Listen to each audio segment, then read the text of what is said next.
तो आज की जो वीडियो है यहाँ पे दिल्ली यूनिवर्सिटी CSS PG के सेकंड कट ऑफ के शेड्यूल के ऊपर है। तो यहाँ पे मैं अगर बात करूँ तो सेकंड कट ऑफ का शेड्यूल ये है आपका।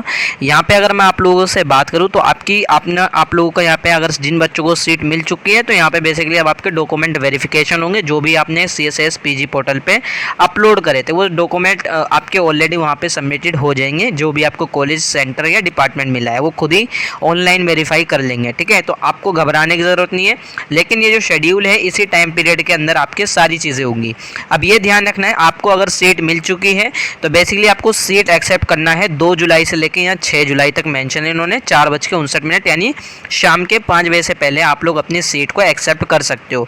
अगर ये टाइम पीरियड चले जाता है, ये ड्यूरेशन में अगर आपको सीट मिलती है और अगर आप लोग वहाँ सीट एक्सेप्ट नहीं करते हो देन आप लोग यहाँ पे CSS PG के सभी राउंड से बाहर हो जाओगे, ठीक है। यहाँ पे अभी थर्ड राउंड भी आएगा, तो ये ध्यान रखना है आपको सीट एक्सेप्ट करना कंपलसरी है। और ये ड्यू के PG के बुलेटिन में भी मेंशन है CSS के, और ये दिल्ली यूनिवर्सिटी खुद बोलता भी है, और लास्ट ईयर भी यही सेम चीज़ थी, ठीक है। बाकी यहाँ पे मैं बात करूँ, आपके जैसे ही सीट मिलती है और सीट आप तुरंत एक्सेप्ट कर लेते हो या बाद में एक्सेप्ट करते हो, आपके डॉक्यूमेंट ऑटोमेटिक वेरीफाई होते हैं। मतलब जो भी आपको कॉलेज डिपार्टमेंट सेंटर मिलता है वहाँ वेरीफाई होता है। अब ये जो वेरिफिकेशन है आपके सीट एक्सेप्ट होने के बाद वहाँ पे पर्टिकुलरली जो भी आपको कॉलेज सेंटर डिपार्टमेंट मिलेगा वहाँ वेरीफाई होने के लिए चले जाएगा। अब ये ध्यान रखना है ये सब ऑनलाइन प्रोसीजर होता है। अभी आपके डॉक्यूमेंट वेरीफाई जो है लास्ट यहाँ पे 8 जुलाई यहाँ पे 5 बजे से पहले आपका डॉक्यूमेंट वेरिफिकेशन हो जाएगा। अब ये चीज़ ध्यान रखना, कुछ बच्चे कहेंगे भैया मैंने सीट एक्सेप्ट कर ली, 2 जुलाई को ही एक्सेप्ट कर ली, मैंने 3 जुलाई को एक्सेप्ट कर ली, अभी तक मेरा डॉक्यूमेंट वेरीफाई नहीं हुआ, क्या करूँ क्या करूँ क्या करूँ।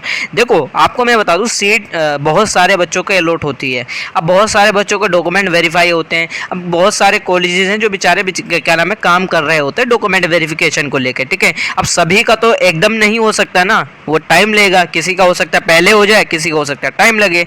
तो ये ध्यान रखना है, थोड़ा टाइम लगता है, बस ये ध्यान रखना। यहाँ पे जैसे 8 जुलाई इन्होंने मेंशन कर रखी है, शाम के 5 बजे से पहले आपका डॉक्यूमेंट वेरीफाई हो जाएगा।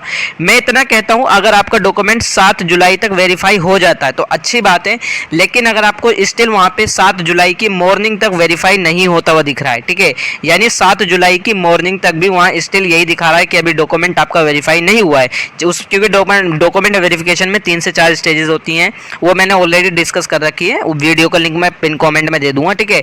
तो वहाँ पे बेसिकली आपका डॉक्यूमेंट स्टिल वहाँ पे प्रोसीजर में आ रहा है कि अभी वेरीफाई होगा।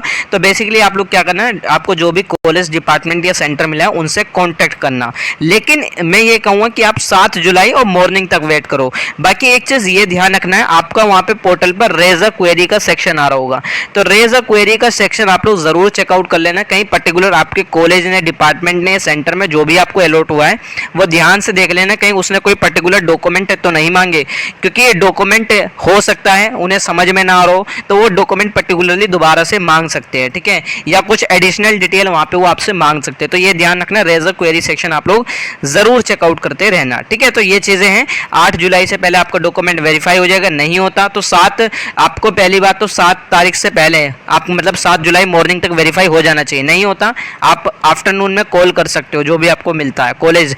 अब जैसे ही आपका डॉक्यूमेंट वेरीफाई हो जाएगा उसके बाद यहाँ पे अप्रूव्ड बाय प्रिंसिपल के बाद आपका बेसिकली क्या होता है, जो आपका पेमेंट का स्टेप आता है। पेमेंट आप लोगों को हो सकता है जैसे ही आपका डॉक्यूमेंट वेरिफिकेशन जैसे मैं मान लेता हूँ 3 तारीख को ही हो गया तो आपका तुरंत 3 तारीख को पेमेंट का ऑप्शन भी आ जाएगा अगर आपका डॉक्यूमेंट वेरीफाई हो जाता है, ठीक है। तो ये ध्यान रखना है। तो आपका ऐसा नहीं है कि सभी बच्चों का 9 जुलाई को आएगा, 9 जुलाई ये लास्ट डेट है, ठीक है। तो डॉक्यूमेंट आपका वेरीफाई होने के बाद आपका जो पेमेंट की लास्ट डेट है वो 9 जुलाई शाम के 5 बजे से पहले आपको पेमेंट कर देनी है। अगर आप पेमेंट नहीं करते, चाहे आपका डॉक्यूमेंट वेरीफाई हो गया हो, हालांकि डॉक्यूमेंट वेरीफाई होने के बाद ही आपका पेमेंट लिंक हो आता है, ठीक है। तो पेमेंट अगर आप नहीं करते इस टाइम पीरियड के अंदर 9 जुलाई से पहले शाम के 5 बजे से पहले आपकी सीट चली जाएगी। तो 9 जुलाई से पहले शाम के 5 बजे से पहले आपको अपनी पेमेंट उस कोर्स की करनी कंपलसरी है, तो ये ध्यान रखना है, ठीक है। तो आई होप आपको समझ में आ गया होगा। बाकी पेमेंट प्रोसीजर के बाद क्या करना है, हमें डॉक्यूमेंट वेरिफिकेशन की क्या स्टेजेस हैं, इन दोनों वीडियोस के लिंक मैं पिन कमेंट और डिस्क्रिप्शन बॉक्स में दे दूंगा, और आप लोग अपग्रेड फ्रीज वाली वीडियो भी चेकआउट कर लेना। तो ये पूरा सेकंड राउंड का शेड्यूल है, आई होप आपको समझ में आ गया होगा। बाकी अगर आप लोग एक स्टिल कोई फर्दर क्वेरी है तो आप मुझे इंस्टा पे मैसेज कर सकते हो या व्हाट्सएप पे मैसेज कर सकते हो।